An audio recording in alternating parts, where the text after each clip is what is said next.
So hi, everybody. Thank you so much for joining us. We are extremely excited about the next 2 days, and we think it'll be a great series of talks and discussions, and we're delighted to have you all involved with that. As Ruth said, my goal in kicking this off is to look back it's hard to call it history because it's just 12 years that we've been in existence, but a retrospective of the ELSI landscape and how it has changed in those 12 years. And I think it has changed over time, and hopefully some of the data that I will show you will exemplify that. And then I'll end by pointing forward toward the talks still to come. So I guess I said all that. All right. So just to put our history on the table here, the ELSI program started in the early 2000s. And we received our preliminary center grant, developing center grant, P20 grant, in 2010. It was a 3-year grant. It funded a variety of pilot studies and some other activities, which set the stage for a full center proposal, which was funded in 2013. A P50 grant. It was for 5 years. NHGRI then changed the mechanism to an RM1, which is significant only because those are 4-year grants. And our current grant ends at the end of June of this year, although we will have a no-cost extension for a year that will allow us to complete some of our activities, including finishing some of the data analysis that I'm going to show you a little bit later. Unfortunately, as Ruth mentioned, NHGRI plans to sunset the CEER program next year. And so our 4 at this point fellow CEERs around the country will also be sunsetting along with us, although they're on somewhat different cycles. And so they continue for another year beyond us. So I went back to our early grant submissions to get my head back into the mindset. We wrote that proposal almost 14 years ago, our first proposal, to ask myself, well, what was ELSI really concerned with when we got started here? And I think the answer is, and those of you who were working in this field in those days, feel free to chime in the Q&A at the end, that ELSI had a considerable focus on the concerns that were being expressed about the impact of genetic information on individuals, on families, and on society. That concern was rooted largely in a set of beliefs about how the general public, and more specifically even some of the more genetically educated portions of the public, including physicians and other healthcare professionals, would react to or would perceive genetic information. All of these groups are thought to be susceptible to genetic essentialism, that is, to the belief that people's essential or characteristics, their essence, if you will, are embedded in their genes and therefore can't be changed. And genetic determinism, that is, the belief that genes and genes alone control human outcomes. And so if you have a gene for X, you will develop X, and there's no way around it. So these were the views, the tendencies, the conceptual frameworks with which the general public and even more genetically educated groups in society were feared to view genetic data. And so our early studies in our first full-fledged Center grant focused on identifying the essentialist and determinist consequences in two separate areas. We had a study that looked at prenatal chromosome microarray testing that was already going on here at Columbia. But we were interested in the particular effect on parental well-being, parent-child relationships, and parents' perceptions of their children and their development in the context of indeterminate genetic results. So some parents undergoing prenatal testing will be told with chromosomal microarray that there's a deletion or a duplication or another abnormality that is definitively pathogenic, and those parents will make a decision as to whether or not to continue with the pregnancy, often not. Others will be told, we don't see anything wrong here. And a third group, and not a small group, will be told, well, there is something different about your child's genetic, your fetus's genetic makeup, but we're not sure what it means. It is a variant of uncertain significance. And that was the group we were most interested in. And a second study that we did asked about the impact of genetic information in a very different context. Given the commission of violent or other antisocial acts in society, how would people who would be in the position to judge those acts view information with regard to genetic propensities for violent and impulsive behavior? So I'll tell you more about each of these. With regard to the prenatal chromosome microarray testing and its impact, the research question was essentially, how would parents react to uncertain information about the potential genetic risk of neurodevelopmental problems in their newborn children, although the information was received during the prenatal period, and Wendy Chung and Catherine Monk were the leaders of this project. The methods of the study compared families that had benign findings with those who had variants of uncertain significance. And parents were asked to complete questionnaires at 12 and typically at 36 months, assessing their perceptions of their children's development, parent-child attachment, parental mood, parental's views on their own parenting competence, marital satisfaction, their satisfaction that they had undergone genetic testing in the first place, and their general attitudes about genetics. And here you can see the numbers. We did not include the group that got pathogenic results in the analyses. There were 35 parents, 35 families where variants of uncertain significance were returned, and 48 who were told that there were no pathogenic or uncertain findings, that everything looked benign or likely benign. And the bottom line here is that the receipt of chromosome microarray variants of uncertain significance results really seem to have remarkably little impact.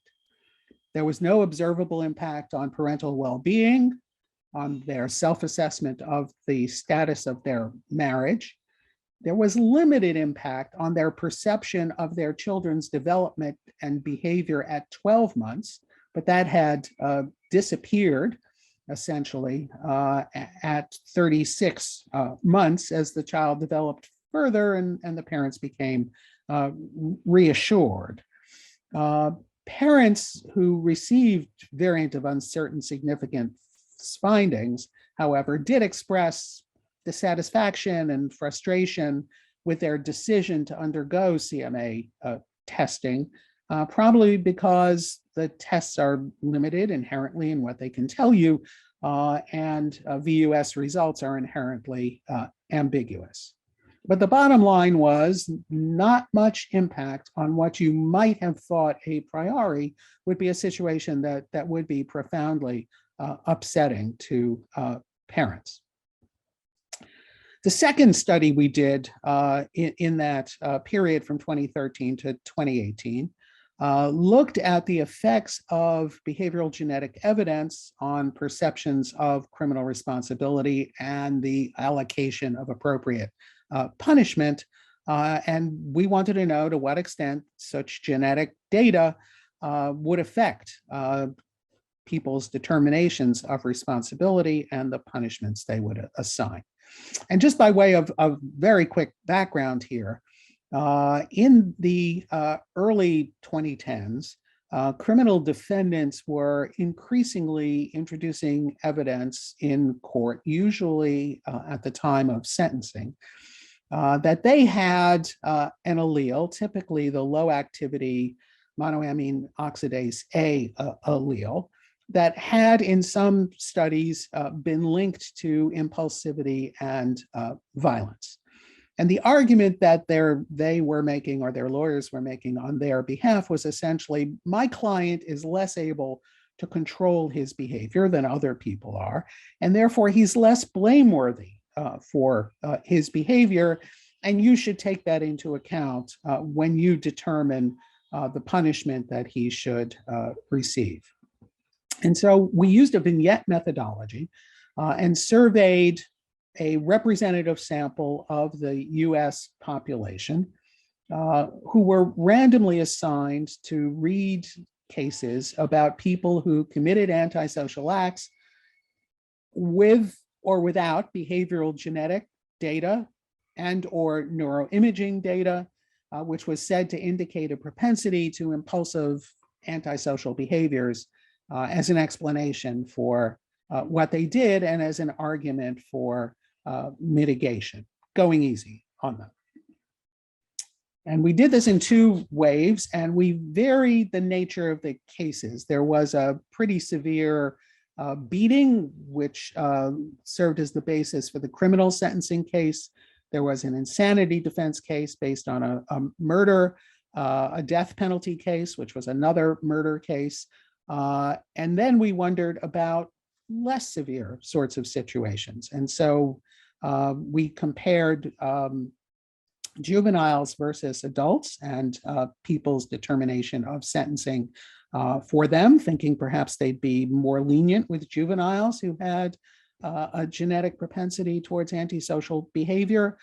We looked at a university disciplinary proceeding and compared that with a criminal court proceeding for a fracas at a party on campus.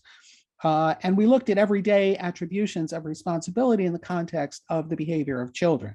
A child who misbehaves, parents either know or don't know that the child has a genetic propensity towards impulsive behavior. Does that change the degree of responsibility that they are said to have for their actions? And to cut to the chase here, we found no evidence for an effect of behavioral genetic information across any of the 6 vignettes that I showed you, or the 2 pilot vignettes that we had done in the during the developing center phase of our funding to set the stage for this study. And there were over 850 subjects in these 3 waves of studies. So it was a very robust finding. On the other hand, there were some things that were associated with the degree of punishment that was imposed, and they were past record of criminal behavior, interestingly, whether violent or not, and the heinousness of the act. And I'll show you those data in a moment. And the impact of the behavioral genetic information on people's perceptions of dangerousness was inconsistent. That is, it did not consistently make people think, oh, this is an essentially dangerous person who we will have to watch out for in the future, which seem to undercut the genetic essentialist argument about the implications of genetic information. So here's a sample of data from the study. This is one of the vignettes where people were told that the actor had either stabbed another person, that's the left-hand set of data points, or had stabbed another person 17 times, stabbed them and stabbed them and stabbed them again, and just wouldn't stop stabbing them.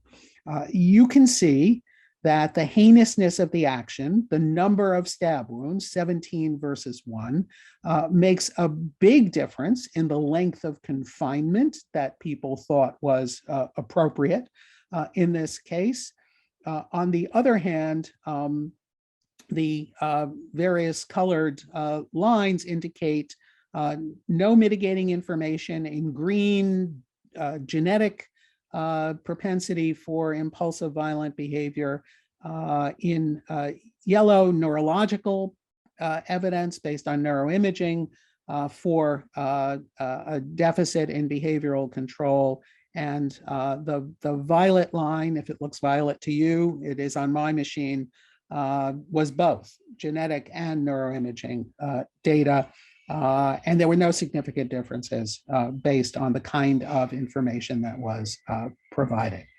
So our overall reflections from this phase of our work were that parents seem to pay less attention to troubling but ambiguous genetic findings than they do to their children's actual behavior, and even to the extent that they thought they perceived something unusual in their children's development at 12 months, which to some small extent on aggregate they did.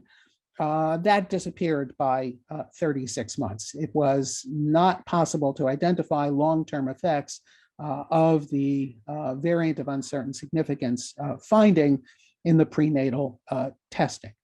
And similarly, our mock jurors, if you will, those members of the general public who responded to the questions about our vignettes, were unaffected by information about genetic predispositions to antisocial behavior, but they did pay a good deal of attention to the defendant's past and current criminal behavior, whether they had a record of it in the past and what its nature was in the case at hand.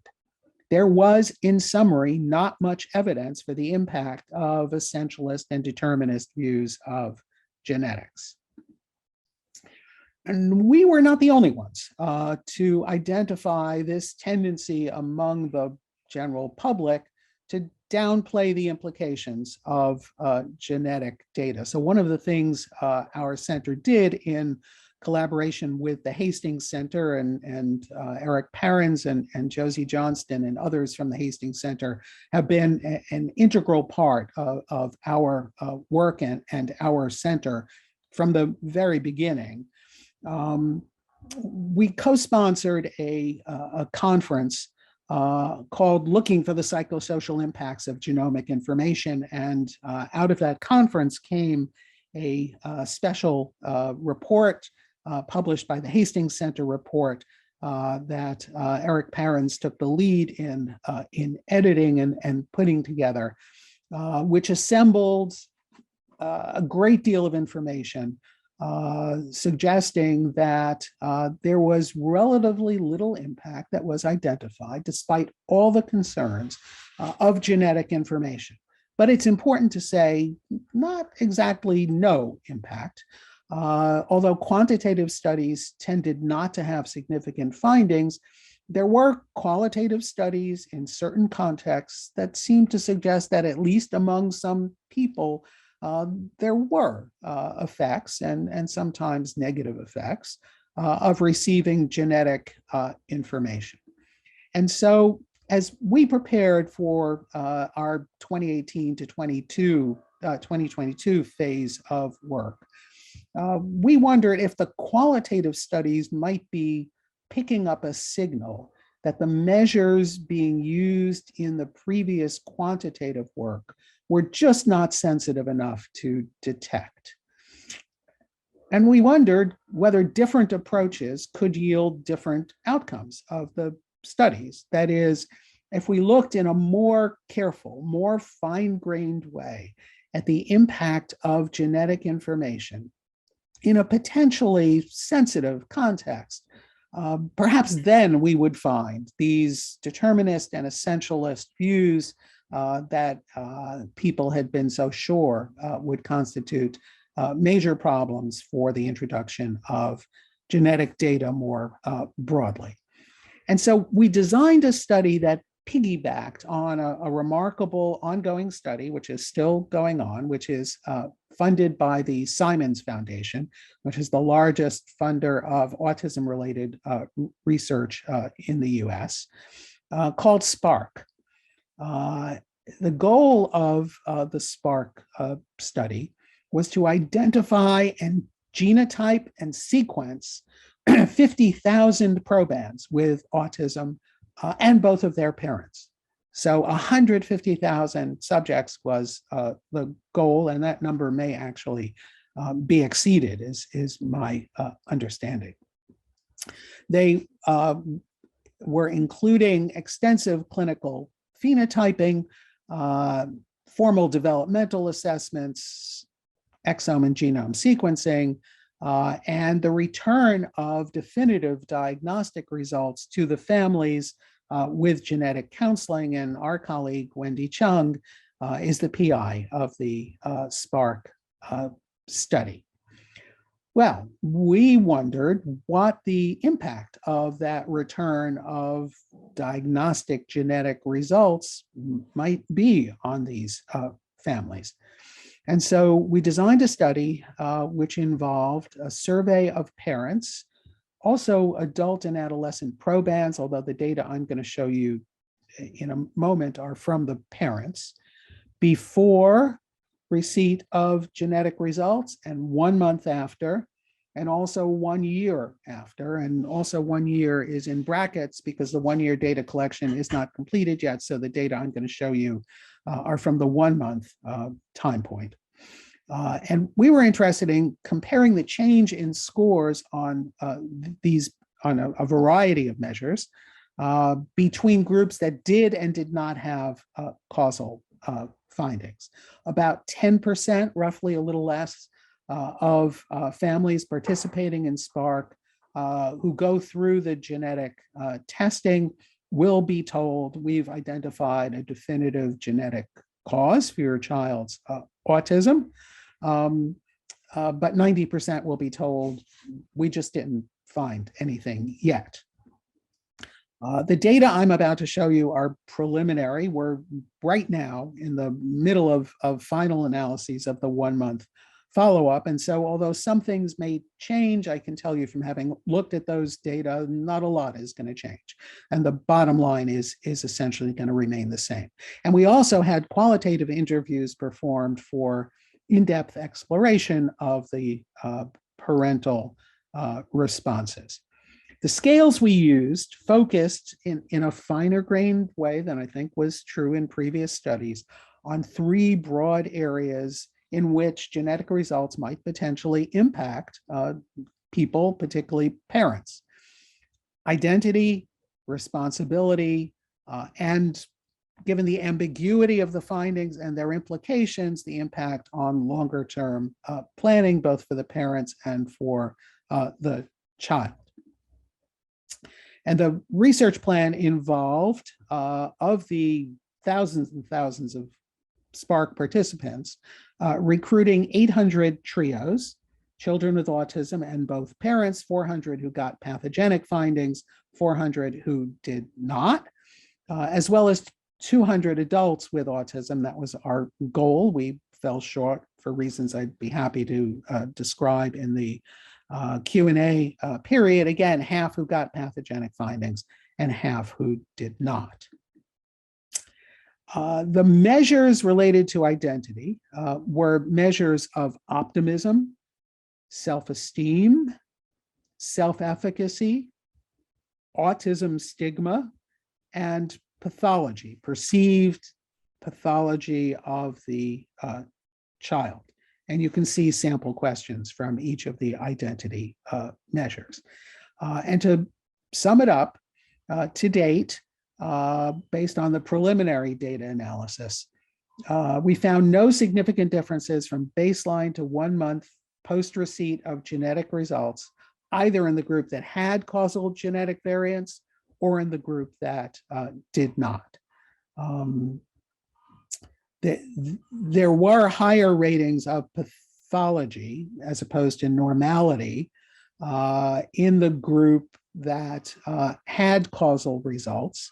But that was true at baseline as well as at follow-up, and that relates to the reality that we're dealing with in this study, which is probands with more severe forms of autism are more likely to have genetic causes of that condition identified because they're more likely to be single variants that are causative in those cases. And so there's an inevitable correlation between severity of the condition and likelihood of receiving genetic findings. But the bottom line was almost no impact, essentially no impact on identity.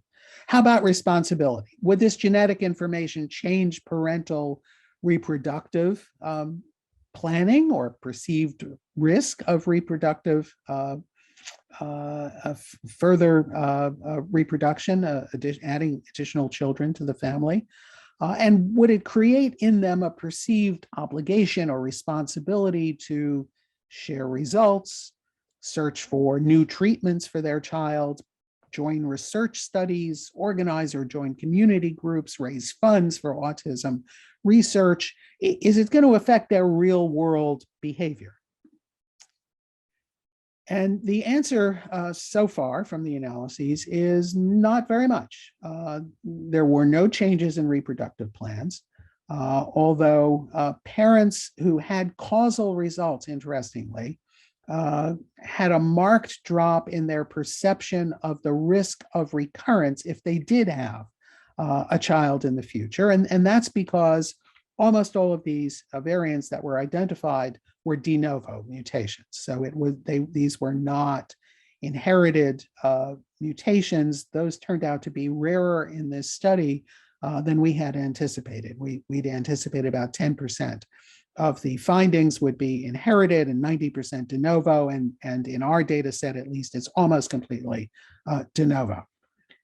There's something of a mixed picture with regard to becoming more involved in seeking out information and participating in research. So you can see that the group with results in blue was more likely to start looking for information about medical treatments for autism after receiving results, or even looking for alternative treatments for autism, but not more likely, in fact, less likely to join a support group or to volunteer. This is not a significant difference, to participate in other autism research.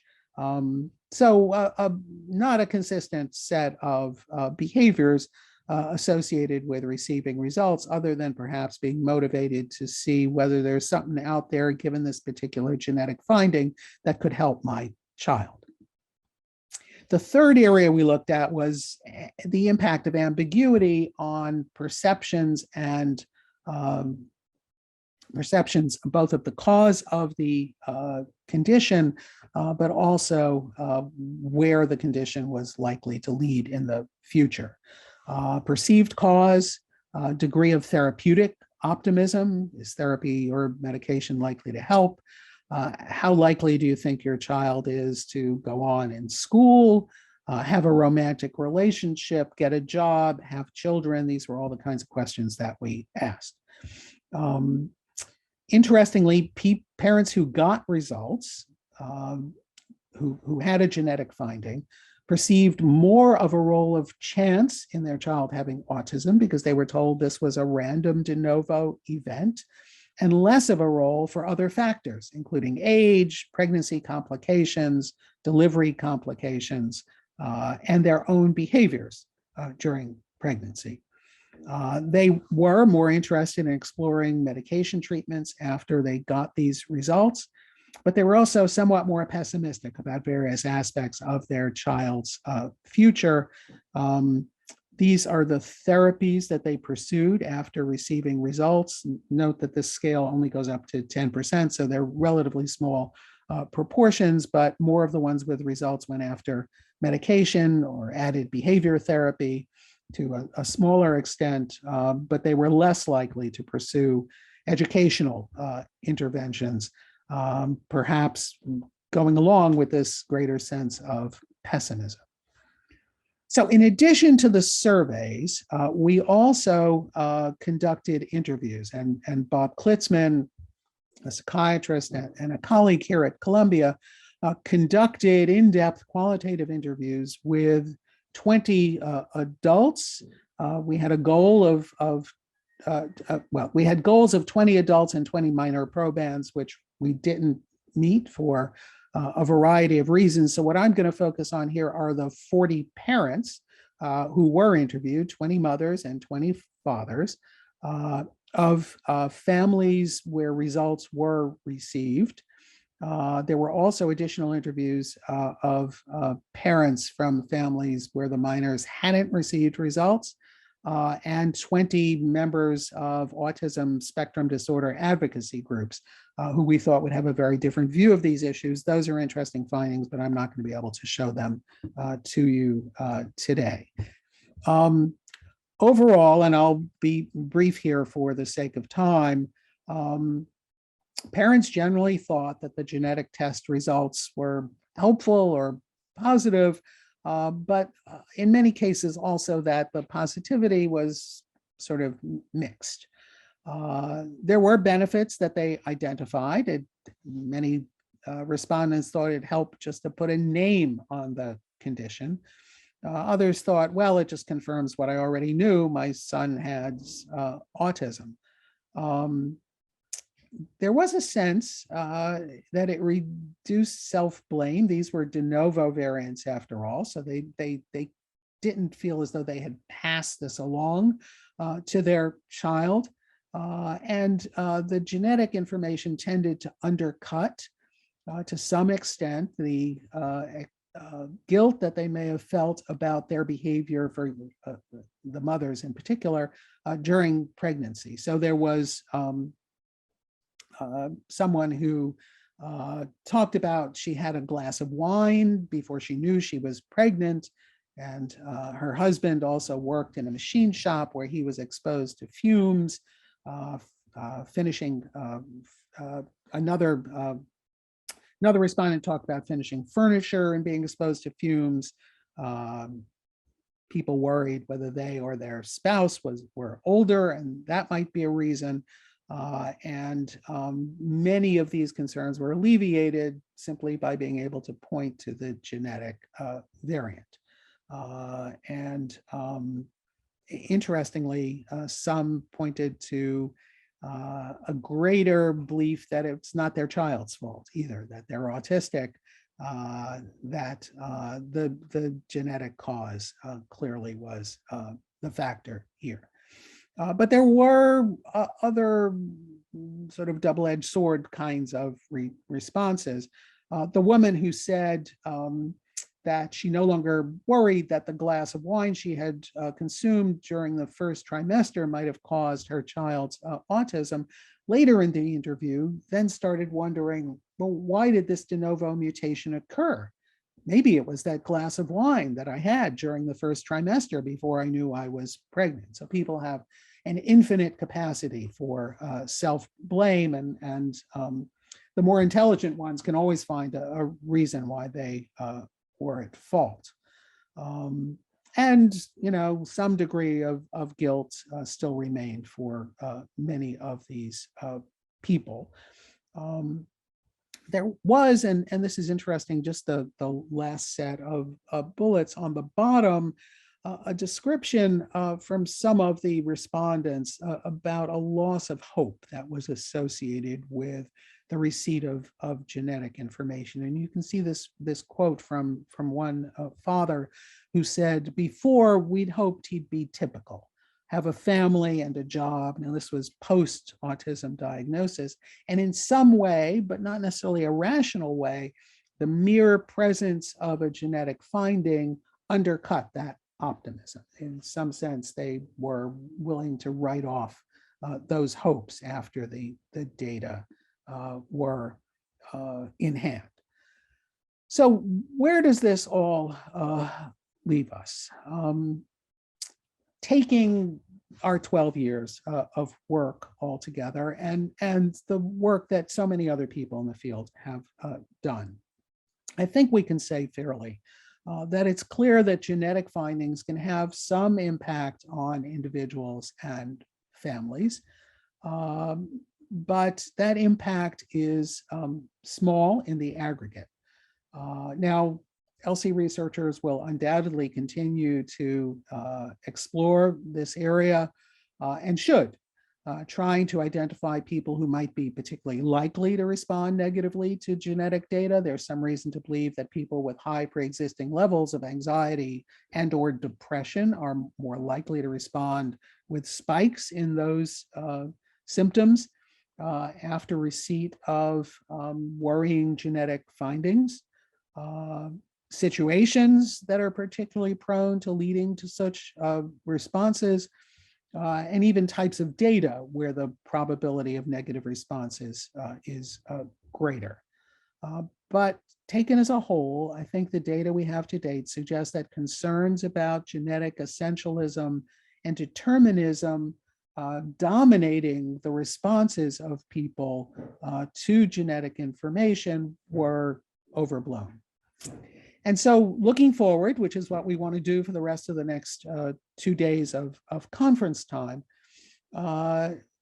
it's our view that the cutting edge of ELSI research is likely to move on from this focus on the impact of the data on individual perceptions and beliefs to explore the ELSI of newer genetic technologies. And so the remainder of this meeting is going to be devoted to exploring 2 of those new technologies in psychiatric, neurologic, and behavioral genetics in particular, namely genetic interventions for neurodevelopmental disorders, which is what we're going to hear about today, and predictive genetic approaches, including the use of polygenic risk scores for psychiatric disorders, which will be the focus of our sessions tomorrow. So with that, let me stop sharing my screen, and we've got some time for questions, which I would be happy to entertain. So again, you can ask a question in the chat, or you can raise your hand, or you can speak out. Dr. Hyman, did you have a comment? Yeah, I have two questions. First, I actually found these results reassuring. It tells us that ordinary people are wiser than sometimes geneticists and mental health professionals. I mean, we should worry about these things, but overall, it just seemed like a sense of sensible results. That said, I wonder, as you move forward and perhaps have different funding sources, about control conditions. That is, you compared essentialism, gene, no gene, but what if you, and I know this is really difficult and worrisome, but what if you compared, had a control that looked at effects of ethnicity or race, a place where essentialism, we believe, is rife, say in determinations of risk of violence, because what you don't want to do is have people conclude that humans are not essentialists necessarily. So I wonder about that comparator. And then a second question, which is more of a Thomas Kuhn normal science question, is why have these nonsensical MAOA results continued to have currency? I mean, they never were science. It's play acting in science. And if you ask anybody who testifies, what do they think the explicable effect, even if the science were true, is, these are common variants. So maybe 1.02-fold effect or something, if it's true at all. So those are my two questions. And again, maybe even though it's a shame to lose a wonderful center, other funding sources will let you, take these questions in other important directions. Thank you, Steve. And we're all looking forward to your talk tomorrow. So let me respond to each of those. With regard to the impact of race, in that study of the effect of behavioral genetic information, MAOA information, on sentencing decisions, we didn't include race in the full-fledged study. And the reason we didn't is because we had included it in the pilot study. And we didn't find an effect. And given that there's a relationship between the number of things you can vary and the sample size needed, that led us not to look at race. And my wife said to me when I told her about those results, that's the most optimistic thing you've said to me in years. Yeah. And obviously one study, particularly a pilot study, doesn't necessarily prove that race is not affecting the interaction of genetic information with perceptions of responsibility. But that at least is why we didn't look at it further. On the MAOA results, why has this become a thing in criminal defense? I think the dynamics of criminal defense, especially in death penalty cases, are really what's in play here. That we have nothing to lose sense among the capital defense bar in throwing up whatever arguments they can to try to get some sympathy for what are often very unsympathetic defendants. The initial data, you'll recall, came out we were still in the candidate gene era. They were hailed as one of the best examples of gene environment interaction because it was another phony era. Yeah. A pairing of the genetic information with early childhood maltreatment, as they termed it. Yep. And it just took off from there. My sense is it may be diminishing. The use of the death penalty is somewhat diminishing as well, but I think you have to look at the dynamics of the criminal defense bar to really have an explanation for why it's maybe replaced by a polygenic score. I mean, yeah, that's right. It's something to keep an eye on. I think that's exactly right. Absolutely. I think we have time for one more question if someone has one.